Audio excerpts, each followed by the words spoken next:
You're listening to Metal Gear Mondays, the greatest Metal Gear podcast ever.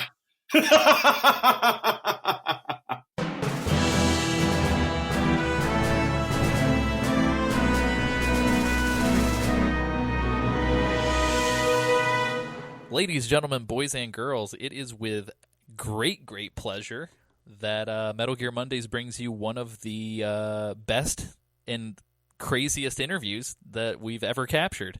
We're a Games Club podcast, and we cover all things Metal Gear, and this is your host, Alessio Summerfield, and today I'm joined by...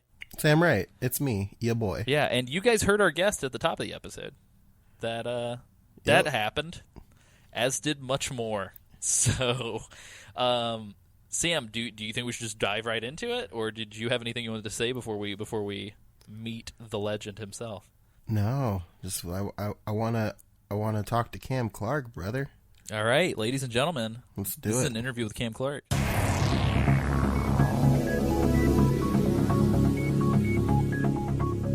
Chances are, if you've consumed media between the 1980s and today, you've heard our esteemed guest for this episode, Cam Clarke. Not only appearing as a role that you will surely be familiar with, Liquid Snake in both the original 1998 Metal Gear Solid, but also the 2004 remake for the Nintendo GameCube, Metal Gear Solid The Twin Snakes.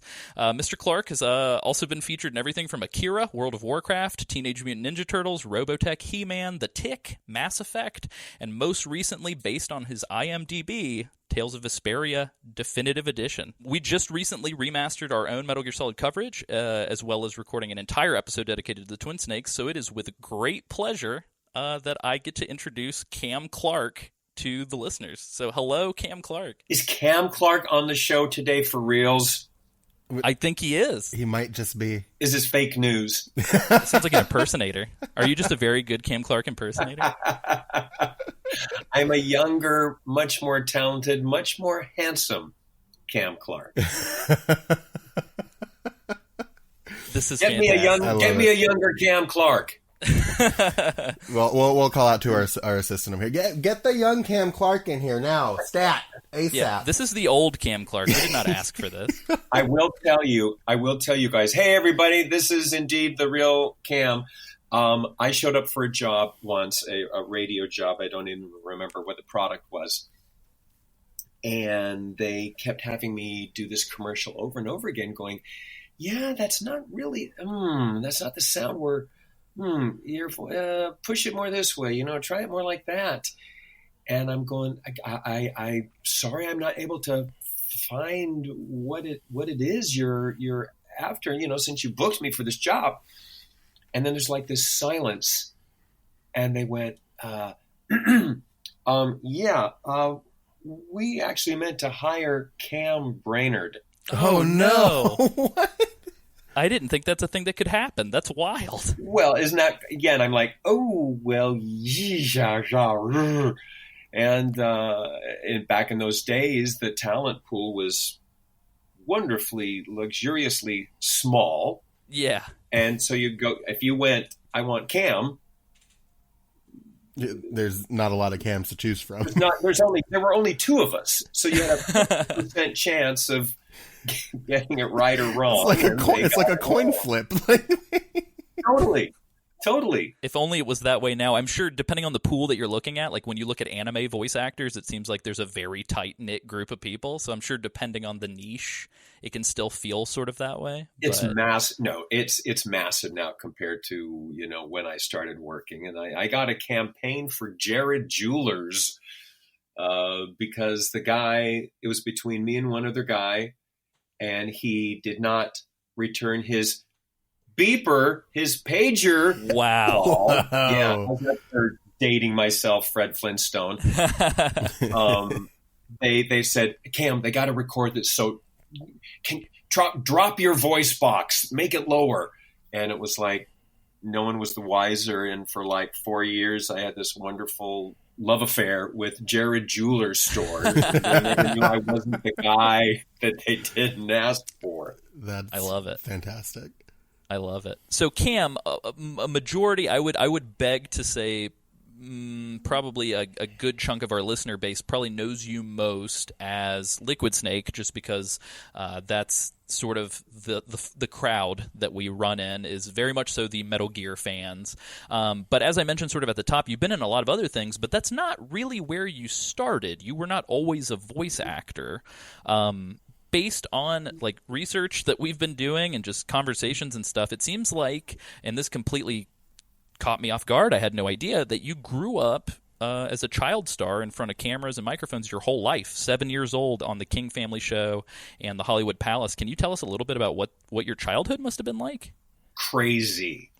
It was an amazing Alice through the looking glass, amazingly wonderful, eclectic world. My parents I come from old Hollywood. My mom being a famous singer with the King sisters, her sisters, which is where they got this idea for this TV show of doing a show with their children. Hence, they were the famous King sisters, became the King family, which is not our real name anyway. And it was for any of your listeners are musical theater fans, a character, very famous character, Auntie Mame. Oh, yeah. If any of you have seen her, that's who I grew up with, only there were 6 of them. That sounds amazing. That sounds extremely surreal. Anything, if any of you guys go onto my page and look at any of the clips, the old clips that I show of our show, that I post of our show, whatever you see there, it was like that at home as well. Just breaking into song and dance at home, in the kitchen, in the living room. It was a pretty amazing way to grow up. You hear a lot of child actors, child stars talk about the loneliness or separation anxiety, being, without family and stuff. So it was the best of both worlds, getting to perform, but your mom, your dad, your cousins, your brothers and sisters are all right there with you. So it was incredible. And, that's wild. Try real life after all that. Yeah, I was going to say, if anything, like our lives must seem surreal compared to the Technicolor Dreamcoat of a childhood that you had. Oh my gosh, yeah. It's like, as a little, I spent hours on my psychiatrist couch trying to figure out why I couldn't make it snow anymore, because I was used to on stage, if I sang a certain song, it would start to snow. That sounds like my ideal child. I love that. And you hear a lot of child stars whose their parents took their money. Oh yeah. And I remember my dad would march me into the bank each week after the show, and he made me go with him. And I had you guys probably have never even heard of. Do you even know what a passbook is? I do not. I don't. I think I've heard the term, but you've had these little books that when you go to the bank and put your paycheck in, the nice lady at the teller window would write in your check and give you a stamp, and he would hand the little book to me. I couldn't see over the counter. I was so little. He'd say, hand the nice lady your passbook.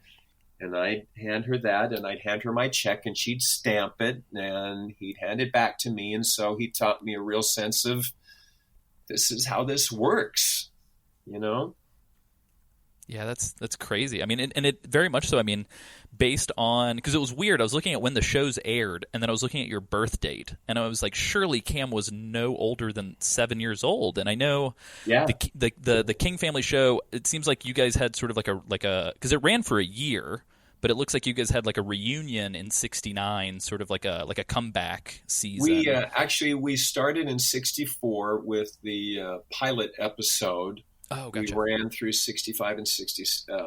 We had 2 seasons starting in 65, and then we did all the Hollywood Palace spots as well as holiday specials through that. Then we're back on the air weekly in 69 with another series, and the last televised special we did was in 1974, but we also did live appearances nonstop from 65 till the early 80s. It seems it's so wild, I guess, in today's age of television not being standard runtime anymore, and streaming, and everything's releasing on everything, and people are doing documentaries on Snapchat stories. Like, that seems so long ago, and yet not at all. It is very long ago. I love it. It almost. How do you? I said it started in 65. I meant 1865. Oh, no. That makes a lot more sense now. No, it almost feels like that style is coming back. Like Alessia said, like everything's constantly happening. It's happening like when you. Well, what is missed, because like on my website at camclarkevoices.com, get your pencils, everyone. I have two sets of fans. I have King Family fans, and then I have my World of Voiceover fans. And one thing that the older folks, which are probably like 50s, 60s, and 70-year-olds, which is kind of wild to have that broad a base of ages in your fan base, is there used to be, which I do not think happens anymore, and it's a tragedy. Is in the 80s they had, when they coined that phrase, must see TV. Oh yeah. But there used to be gathering of the family around the television.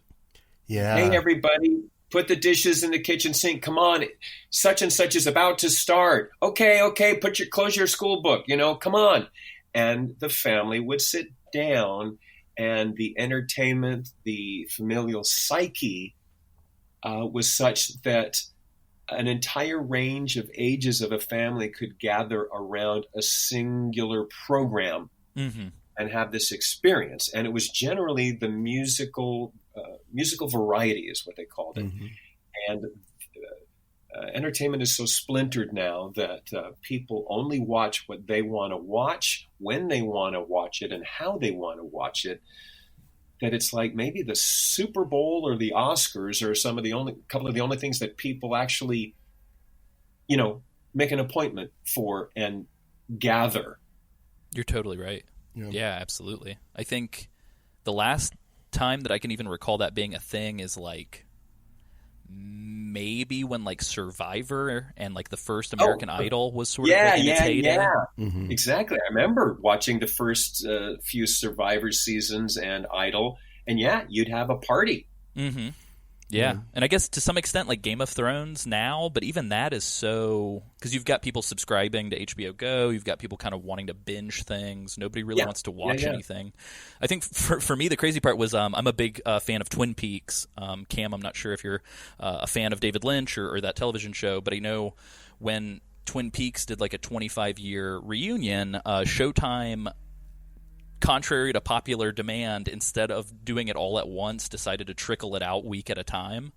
And friends of mine were very upset, and yet I was very excited because it meant I could have people over on Sundays, and then we'd have an entire week to discuss what we had seen. Yeah.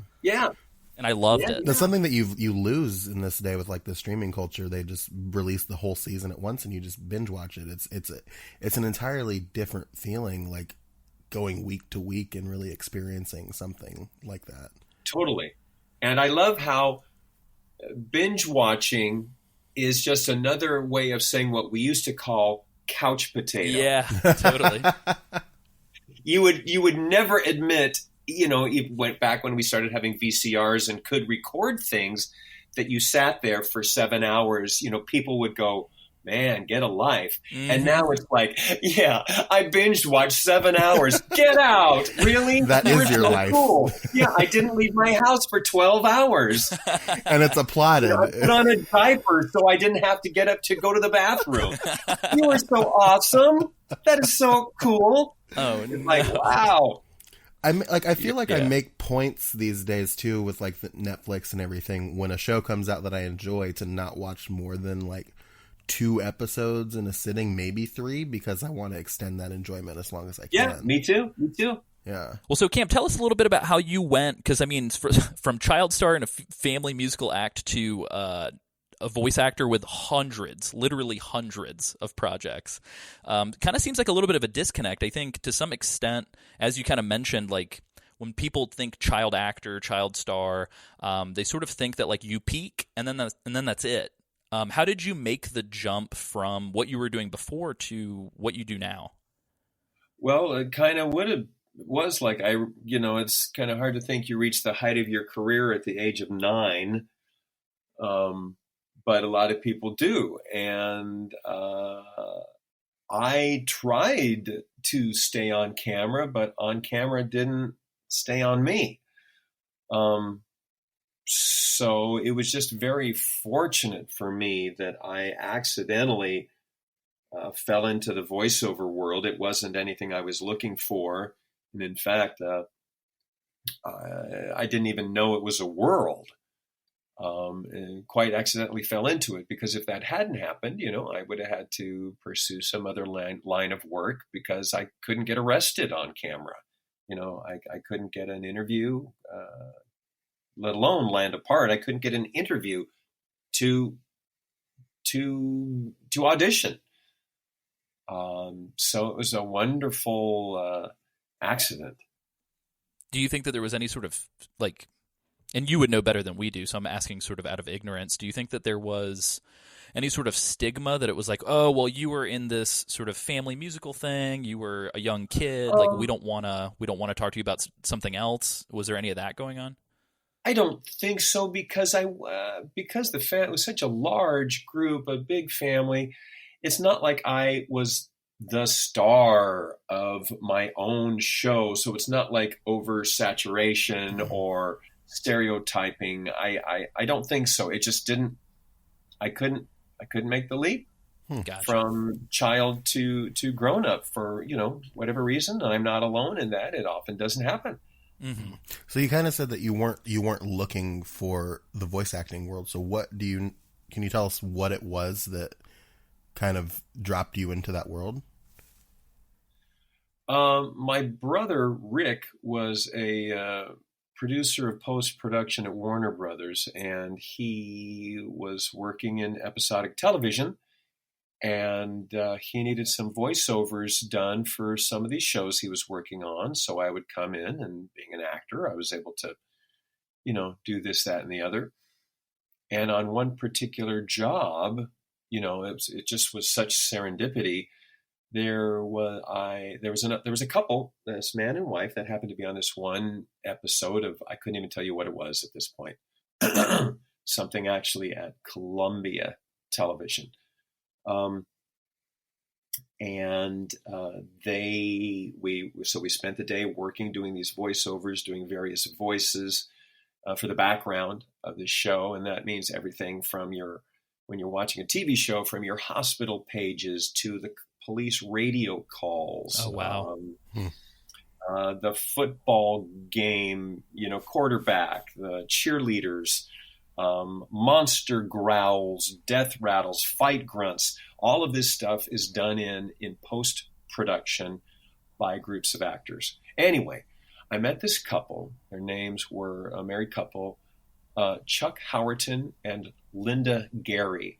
Now, Linda Gary was the biggest animation gal of the 1970s and early 80s. She did everything. And if you guys Googled her, you'd find some of her big titles. Anyway, she and her husband took me aside and said, you're pretty good at this. And I went, yeah, thanks, but I'm going to be a movie star. And they were like, yeah, okay. Well, in the meantime, let us introduce you to an agent and a coach. Now, there's why they chose to do that, why they decided to do that. Well, obviously they did indeed see something in my work, but they took me under their wing, and I got an agent and a coach, and I just never looked back. But I wouldn't even known to look into it were it not for them. That's wild. That's crazy. Yeah, I know. Kind of digging through some of your recording past, it sort of seems like sort of you had described two different groupings of fans. It seems as if sort of the group that maybe Sam and I are kind of more familiar with as far as the Cam Clarke fandom. It seems like the sort of first entry point might have been somewhere around like the original Robotech. Did that happen? Sort of due to connections from sort of these conversations back then? Like, how did you end up being such a big voice for anime in particular, or even animated things like He-Man or Teenage Mutant Ninja Turtles? It's kind of like a domino thing, and kind of like the butterfly effect, sliding doors, all of those metaphors. I met a couple of people doing this stuff for my brother, some other people, and there was this project. Someone got this bright idea to take Mexican soap operas and dub them into English. And so we started doing this body of work of dubbing soap operas. That sounds like something I would love. I grew up because my grandmother is Mexican, and I grew up watching those soap operas. So oh my God, this would have been in the early mid '80s. Broken Doll, Love's Strange Ways. There were 4 shows we worked on. So pregúntale a tu abuela cuál eran tus programas. Y quizás ella va a recordar uno de estos títulos. But man of many talents, Cam Clarke, ladies and gentlemen. Yes, the very bilingual. So anyway, this was this huge crash and burn project. It was horrible. Nobody who would want to watch that. Nobody. Anyway, go from that to. Hey, there's these auditions going on for this other thing at this other studio. And some friend told me about it, and I couldn't get an interview, so I just crashed my Robotech audition and just showed up. Yeah, I love it. Nice. And gave my name, and the gal at the desk said, well, I'm sorry, we don't have you here. And I went, well, I am here, so how can I know about it if I'm not standing right here? And she got flustered and said, oh, all right, well, just sign here, take a seat, I'll call you in. You basically trolled your way into your Robotech audition. I love it. Excellent. Yeah. It's very punk rock of you, Cam. I'm a big fan. Well, Max Sterling did have blue hair, so. I wish that I was being hyperbolic, but you've quite literally been in like over 400 things. That's quite a big word for such a young man. Wow. I wanted to ask, and maybe this is like the most boilerplate, like fluff piece question ever, but I'm always curious to see sort of from your perspective. Have you had like a personal favorite project, something that's like really stuck out to you? Yeah, I have. My personal favorite project would have to be being the voice of Snoopy in Peanuts. Whoa. And it's not because, I got to use this crazy voice, or, these scripts were so, freaking funny.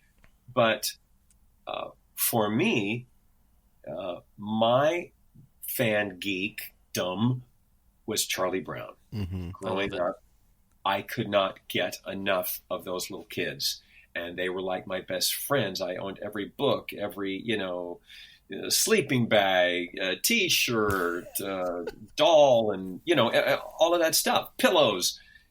And so to get to when an audition came out saying, "Hey, they are going to animate the off-Broadway musical Snoopy," which was a follow-up to You're a Good Man, Charlie Brown. Mm-hmm.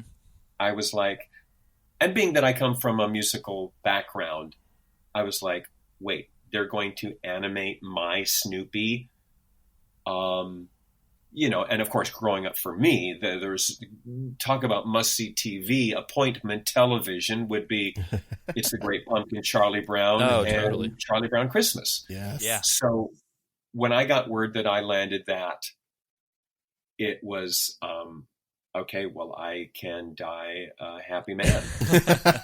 That's awesome. I had no idea that you were such like a, I'm trying to think of the best way to say that, like a peanutophile? Like, what would you call that? Like a Charles Schultzophile? Well, Like let's just call it a peenophile. There we go. That Okay. sounds good, right? Yeah, Nobody will take that out of No, context. that sounds bad. I mean, that sounds like a total awesome gig. And maybe I'm being pessimistic when I say this. I'm assuming that it wasn't the most challenging role, though. Have you had like huge challenges in your career that maybe have been kind of sticking points that you can reflect back on, or has there been anything like that? Nope. In a word, it's all been. I won't define challenging. Okay. I guess like out of your comfort zone or something different. Nothing's been out of my comfort zone. But sometimes the characters are, or the director involved, is like curing cancer. And I'm like, dude, it's just a video game, right?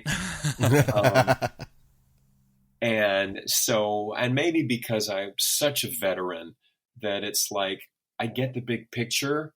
I want to do the best job, but sometimes I've been in situations where I'm like, wow, dude, we got it.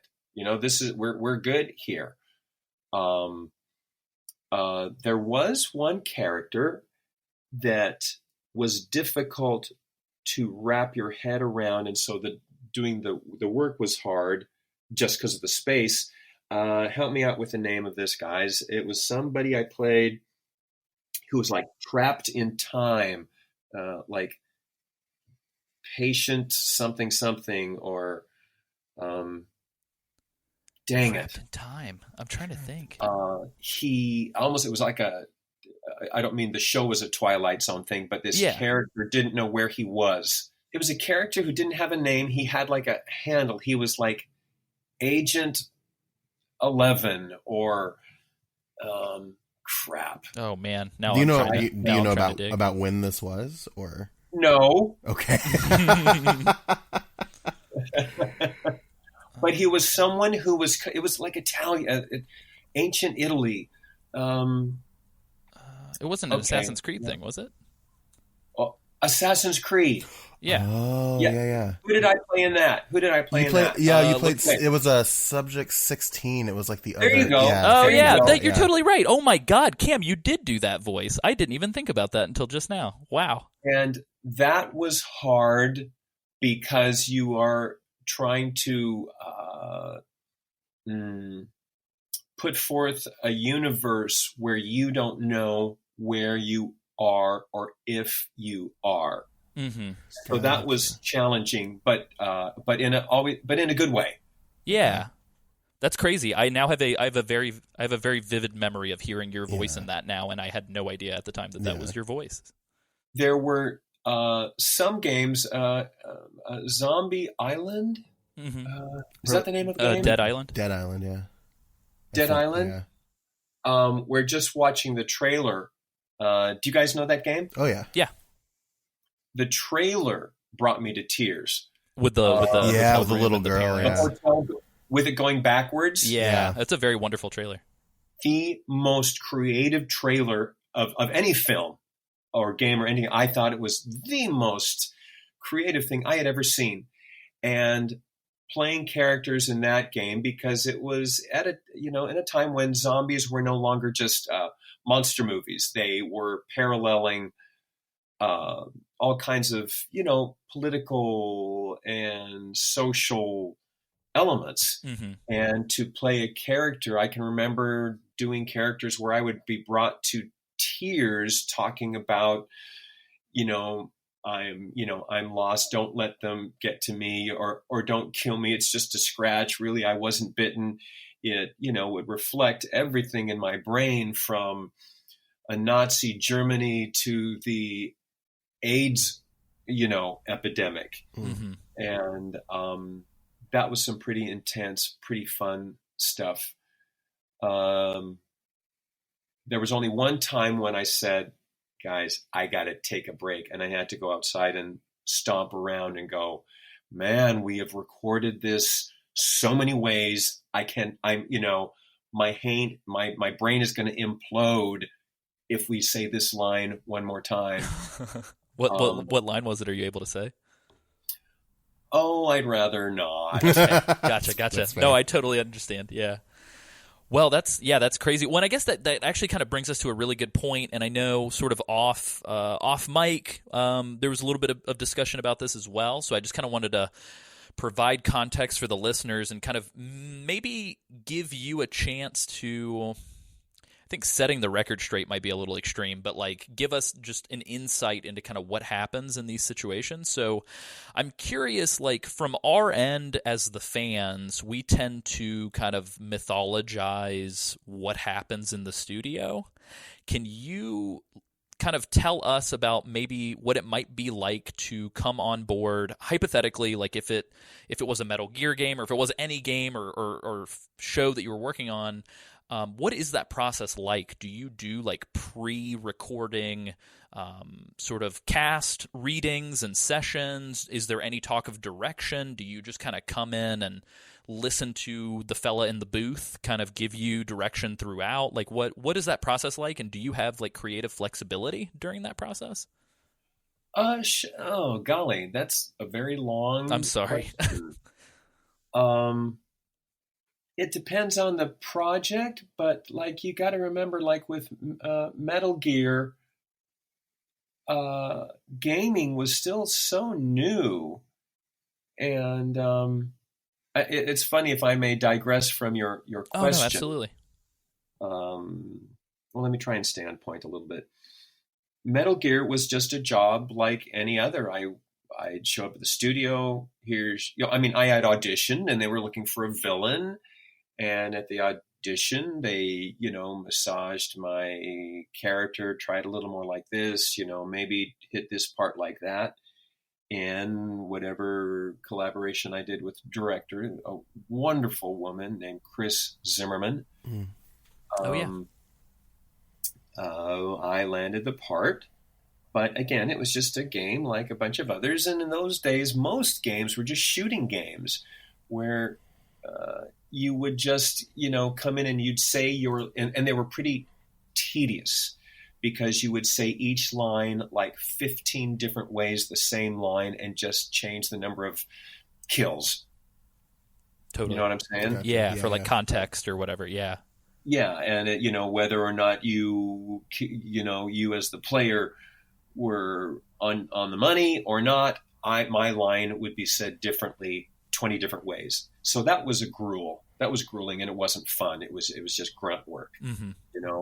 Hey, good for you, Captain. That's 3 kills, 2 misses. Hey, that's good for you, Captain. That's 4 kills, 1 miss. Oh no. Hey, that's great for you, Captain. And you would say each line as many ways as the player could play, but all very linear. Mm-hmm. Anyway, so I came in and I did my villain lines as Metal Gear, and I went home. Thanks.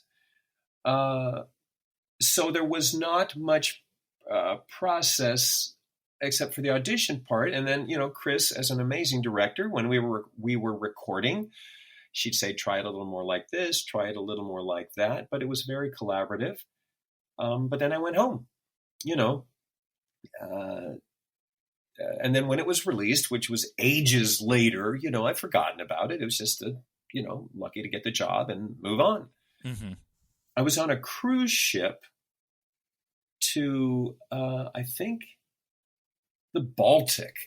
Some some Russian, which is perfect because that's where the submarine is all throughout Metal Gear Solid. Right? That's very weird.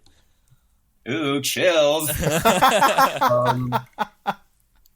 And, if you've ever been on a cruise, you sit at a table with a bunch of other people or what, you're assigned a seat or whatever. And I'm talking to this family who's like from England or something.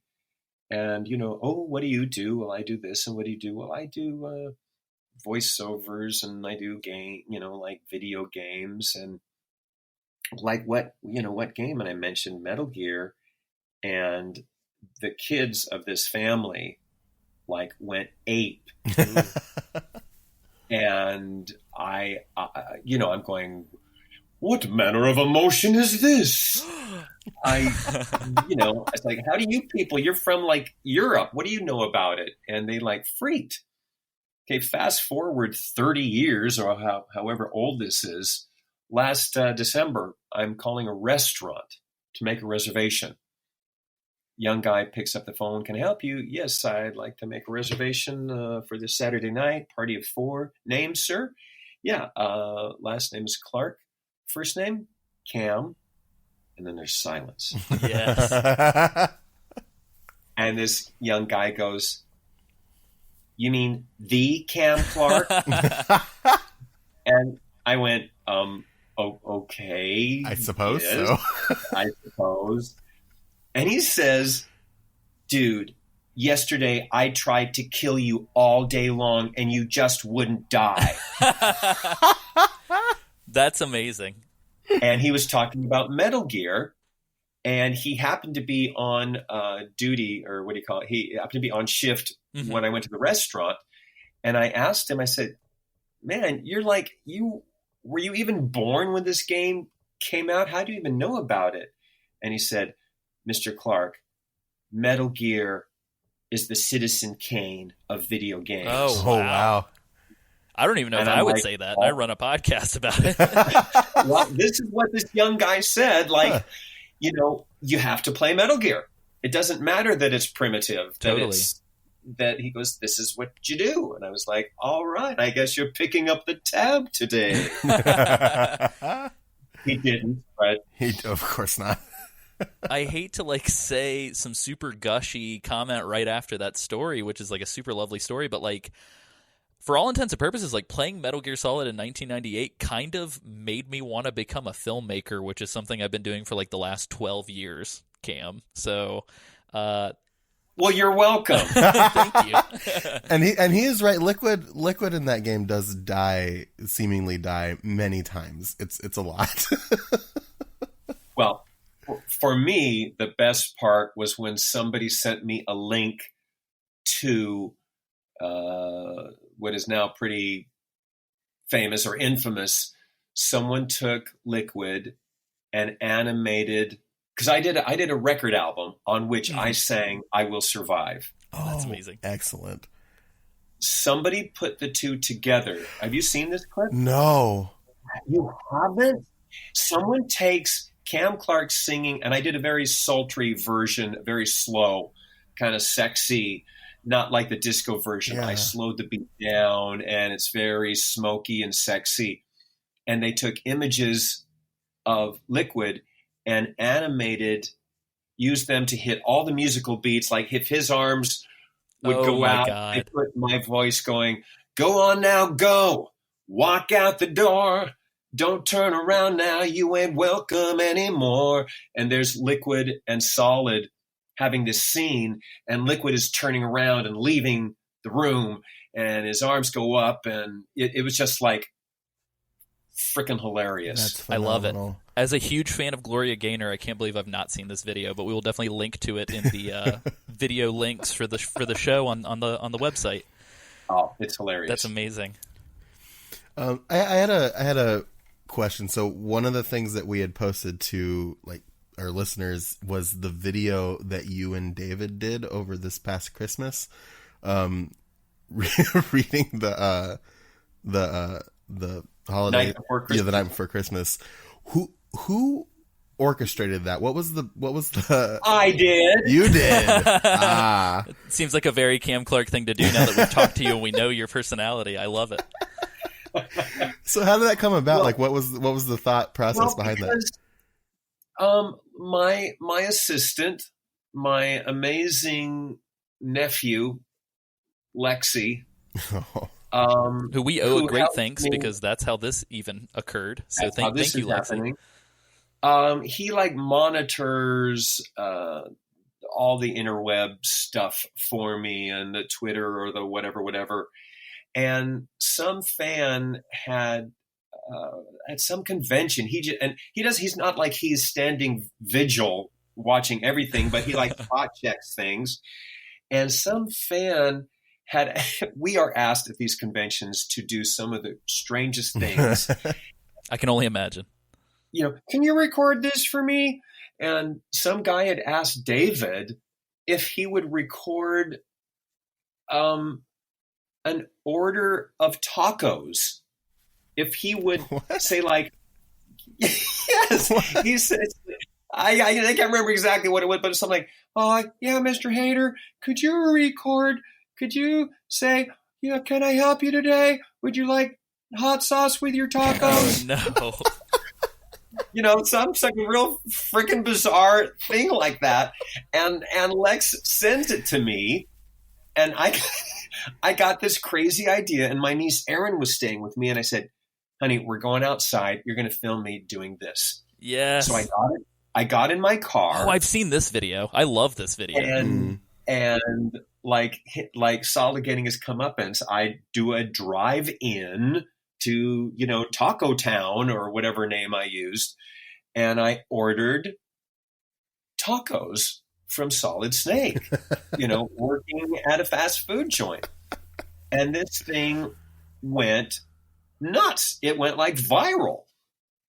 And that was because Lexi found it, and I just decided to do that. And as I started getting active on my own post, I rack my brain trying to think of, things to do. And I've had the Ninja Turtles on, and we've done little silly things. And because that did so well, the taco stand spoof with David, I called him up and I said, I know absolutely nothing about Metal Gear Solid except that I did the voice. But I was thinking a fun thing to do would be to do a spoof on The Night Before Christmas. And he said, well, let me think about that. And he got back to me like within a half hour. had written the whole thing. I mean, literally, and it's brilliant if you've heard it. Yeah, it was fantastic. The spoof, the satire, the rhymes are crazy. But so he just came over to the house, and we sat that up in my dining room, and we read it, and it was, one of those wonderful things. The shot heard round the world. The reindeer antlers were a nice touch. Yeah, my touch. The flare was all Cam. The flare comes from the gay guy. Okay. And it had so much activity, whatever the word is, that Variety magazine picked it up. Oh wow, that's amazing. I had no idea about that. That's crazy. So I will tell you that I did have a Valentine sketch ready that I wanted him to do with me, but he's writing on a live action project right now and just could not pull himself away. I gotcha. To do that. But there's always next Valentine's Day, Charlie Brown. I love it. Are you guys good? Were you guys good friends prior to Metal Gear, or was it Metal Gear that kind of sparked? I had never met him. Okay. All right. Are you guys friends at all, or is it just like a hey, let's do this? Like, no, David's an amazing guy. We have never hung out after I did the Christmas thing with it, but when we've seen each other at a show or something, yeah, we're very friendly. But we've never like partied or anything. I was invited to his birthday party this year. Ooh. That was wonderful. And we're going to be at a convention together this year at. Should we do Is this the shameless plug? Yeah, go ahead. You're our guest of honor. You plug whatever you want to plug, Cam. I am the shameless guest of honor. This is the Renton City Retro, I think it's called, and that's this May 25th and 26th in town outside of Seattle. I think one of you guys said you live. Yeah, near there? I live like 30 minutes away. I may have bought tickets already. What? So, Liar. I do. I'll show you the receipt, sir. Well, maybe I'll say hello. Well, maybe. Well, maybe I'll say hello. How's that? Maybe I'll not say hello first. Ooh, Cam, okay. maybe we'll spend money to get in line to have you sign something and sit there and wait hours just to be told to go away at the end. Ooh, I like Maybe that. that's what'll happen. Perhaps Liquid will not be in the mood. I can be a dark cloud, from time to time. Very, very moody. Very spooky. Maybe you can buy me a Coca-Cola, and things might go differently. I'm writing this down. I'm taking notes from Liquid Snake about Coca-Cola. Check. Okay, got it. Yeah, just a Saturday afternoon. Yeah, Liquid and I, we went out for a Coke. It's all that. Oh, no.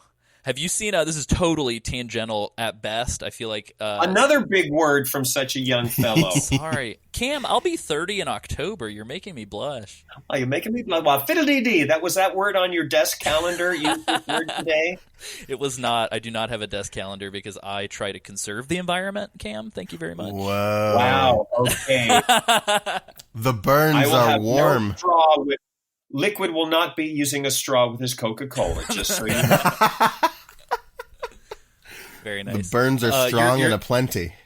Your impression just then, Cam, kind of reminded me. I don't know if you've seen Bill Hader do Lorne Michaels impersonation recently. No, It was Lorne Michaels name dropping serial killers at a restaurant. It's a very, very funny clip, and so I felt like we should definitely plug that because it's wonderful. But anyway, back on track, I suppose. I guess. Yeah. So I guess just in general, then I did have a question about how, I guess, not necessarily insular, but like obviously when you're doing these, well, not obviously, when you're doing these voice recordings, you're by yourself, right, Cam? Like for the original Metal Gear Solid, you weren't in you didn't have the whole cast in a room off to the side, right? No, David might be able to help me out with this because he's like a savant with this information. I think there might have been a couple of sessions where he and I were together, but that's really rare in games. Mm-hmm. In cartoons, you are often with a cast, like an old radio show kind of thing, a bunch of chairs in a semicircle around a bunch of microphones. Very cool. But for most of that, I was, by myself. Gotcha. So did you know any of the other cast members? Did you interact with them all that much? Yeah. Well, again, you mean outside of the booth? Outside, running into each other in the halls or the parking lot, anything like that? Like Jennifer Hale, we'd worked together quite a bit, and I adore her. Paul Lighting, I'd known for years and years. And again, in those days, the community was quite small, and so every audition, you'd see the same, 20 people, and you'd have party in the lobby, and often whoever's running the audition sentence would open the door and go, "Shh, will you people keep it down out there? We're trying to record." I'm just going to think of that now anytime that I'm playing Metal Gear and anybody's doing the codec call conversations, just thinking of the whole cast partying in the background. That's very funny. Exactly. Very, very lucky man am I to have got to play in a big giant sandbox like that. So you've kind of talked about the process a little bit, coming back to the studio to redo the voice lines for Metal Gear Twin Snakes. Did you think about ways to improve that performance, or any ways I'm trying to find a way to ask this. Darling, you can't improve on perfection. Liquid's right, Sam. He is correct. Did you come in with a different mindset for it than you did the first time, or were you just like, this is Liquid, I gotta go back into that kind of place? I kind of have an innate little spot for foppish villains, I guess. So you don't say. Yeah, I love it. It's my favorite. It's my favorite little piece of real estate is that kind of world. That's very cool. I 100% overwrote the hell out of this question, so I'm just going to ask it point blank. So our because I might fall asleep. Yeah, no, exactly. As I'm sure listeners do quite often, fall asleep to me speaking at length. So there's a fella who has been somewhat recently a little bit more talked about within sort of the Metal Gear fan community because of various involvements in various projects. However, did you just say fella? Yeah, I did say fella. You got a problem with that, Cam? Yeah. It's a little time warpy, but I'm digging it. Thanks. Anyway, he was sort of the localizer and the dialogue translator for the project, and so I wanted to ask, did you ever have any involvement or discussion or meetings with a fella named Jeremy Blaustein? I said fella again. I'm sorry. I think you're just going to say fella for the rest of your life now. Yeah, this is my curse. I don't recall that name, Your Honor. Okay. That's it. That's all I needed. But that doesn't mean that I didn't meet him or spend a week in Lake Tahoe with him.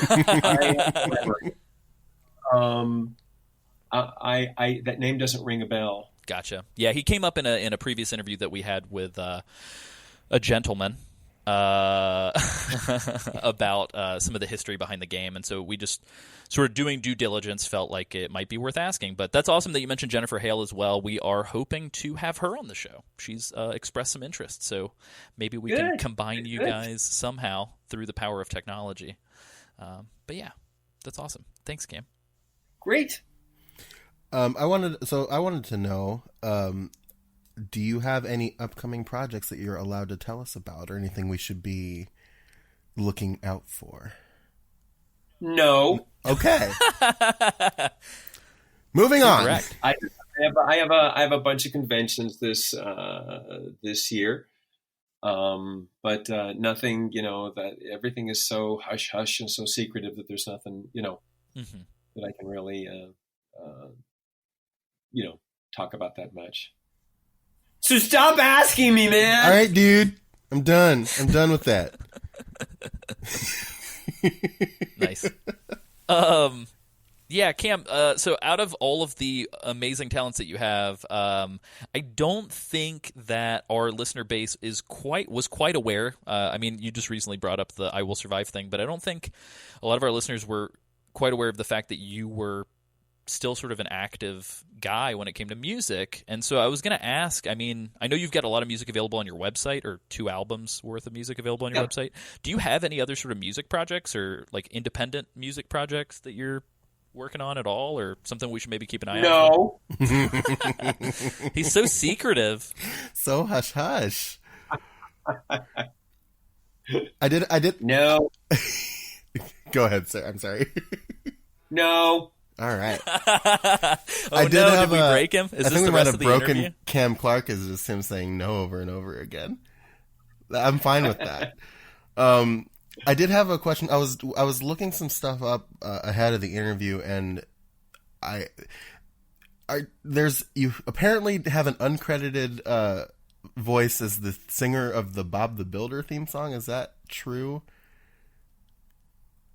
Look, I don't know. I have no idea. Play me a few bars and I'll see if it sounds like me. I have no idea. Huh. Okay, perfect. That's good to know. Yeah, Lexi kind of in the green room, so to speak, kind of let us know that you've worked on so many things that it's sometimes difficult, and that Lex has to be sort of your final say on whether or not you've been in things. It's kind of like he would be the guy that wears dark glasses and an earpiece and stand behind me and just whisper in my ear. Yep.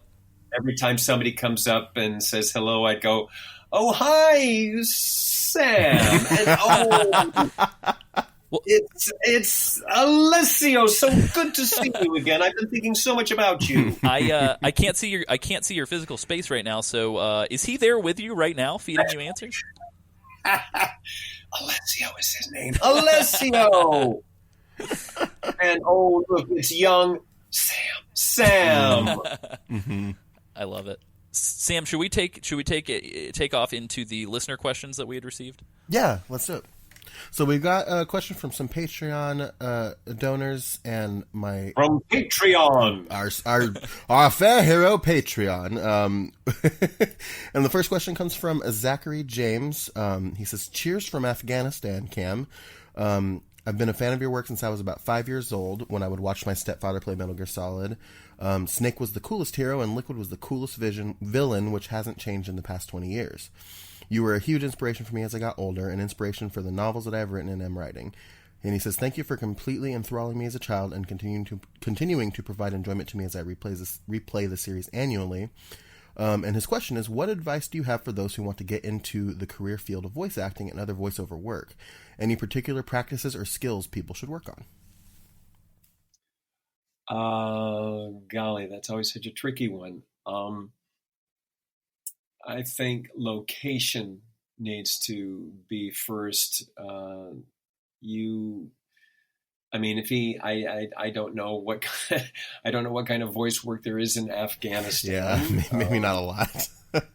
So I don't really know how to pursue that personally for him, but I would tell others to get thee to a city that does voiceovers and study with working professionals as opposed to any kind of online or even college people who may think they know what they're doing.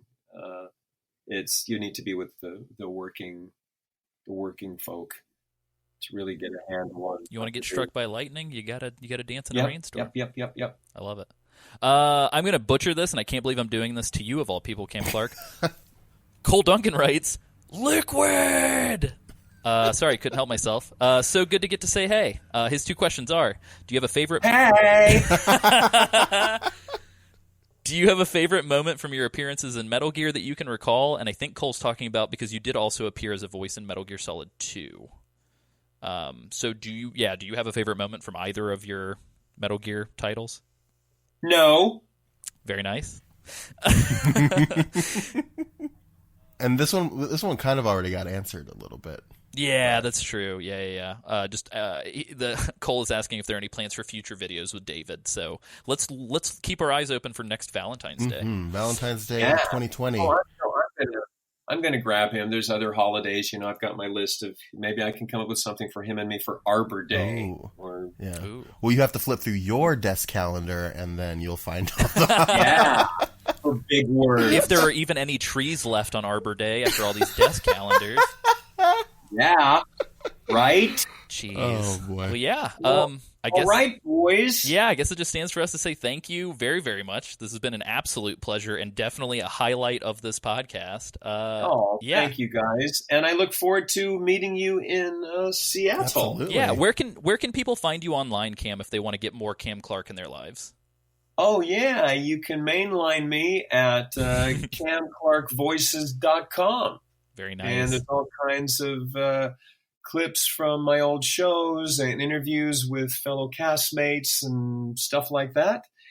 And there you have it. We have a lot of fun over there, so check it out. That's awesome. You should tell David that we're looking for him. We need him. We need him as well. So next time you see him. Well, when you see when you come in May, I'll introduce you guys. That sounds amazing. Thank you so very much. Yeah. Excellent. Awesome.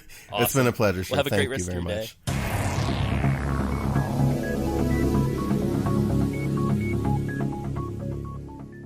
Ladies and gentlemen, boys and girls, this is the outro. I love it. But that was it. We talked to Cam Clarke, everybody. We talked to Liquid Snake himself. And that was great. He's just a lovely guy.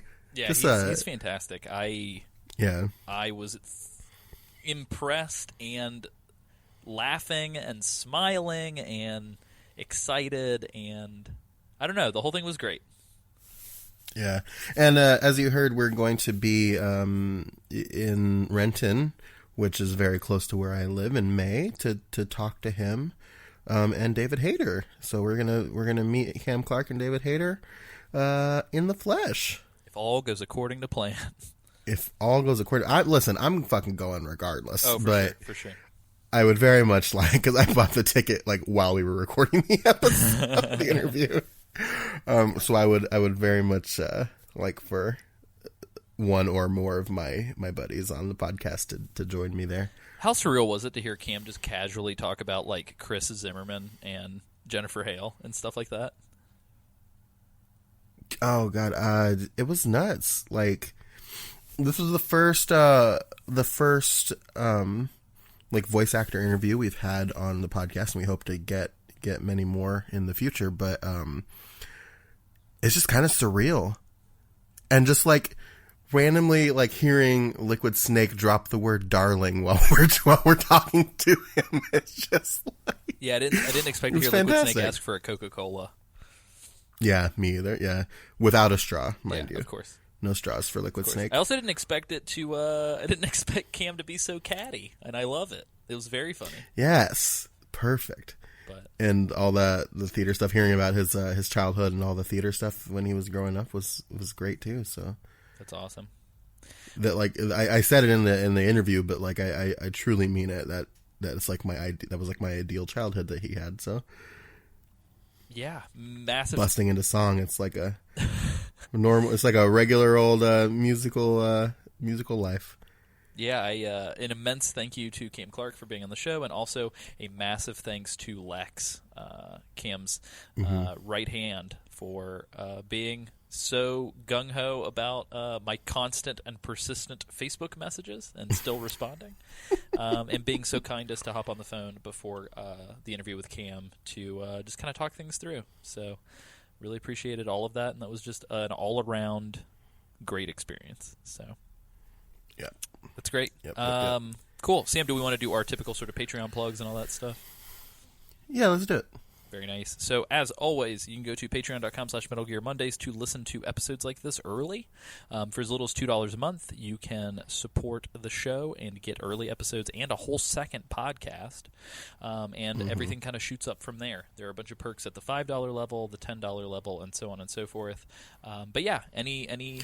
It's good because if you're listening to this on the main feed, you're listening to it like the end of March maybe, but if you're a patron, you probably listen to it at the beginning of March. Yeah, craziness. Yeah, sometimes sometimes we have to do, especially with these interview episodes, we're going to be doing them probably way earlier than they will be releasing.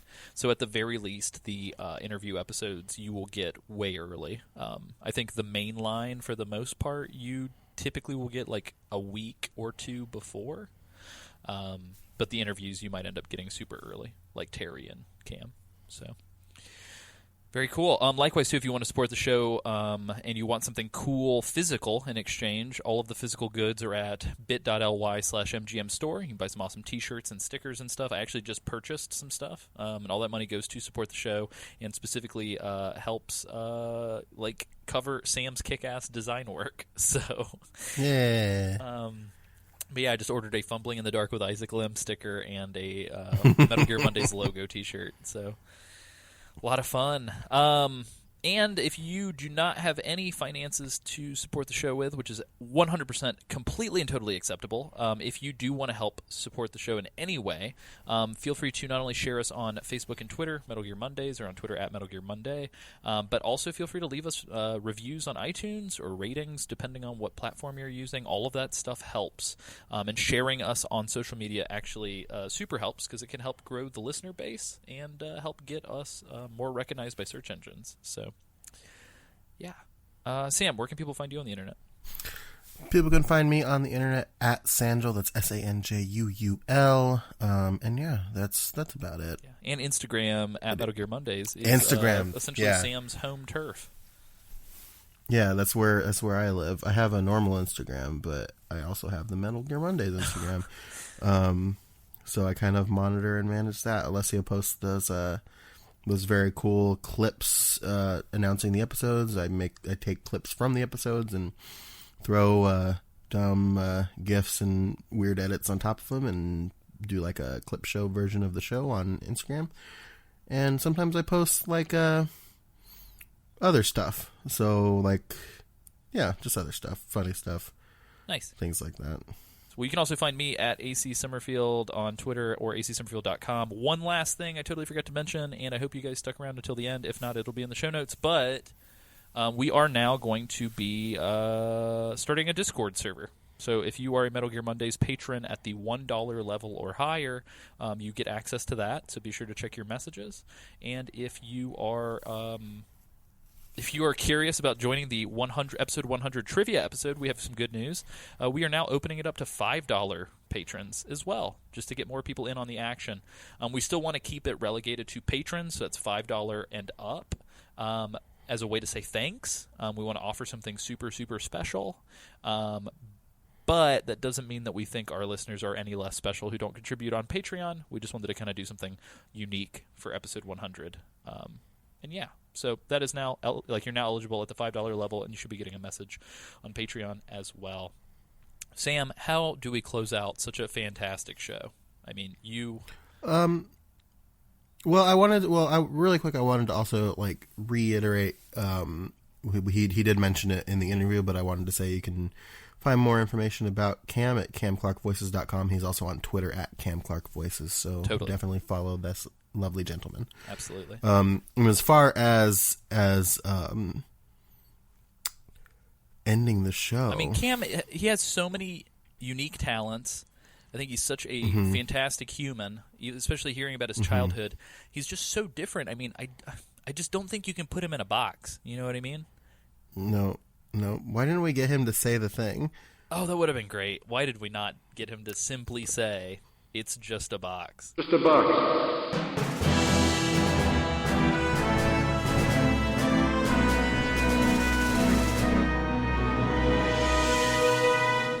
You're listening to Metal Gear Mondays, the greatest Metal Gear podcast ever. Oh, and there was my phone going ding at the end of that, just like a little fairy.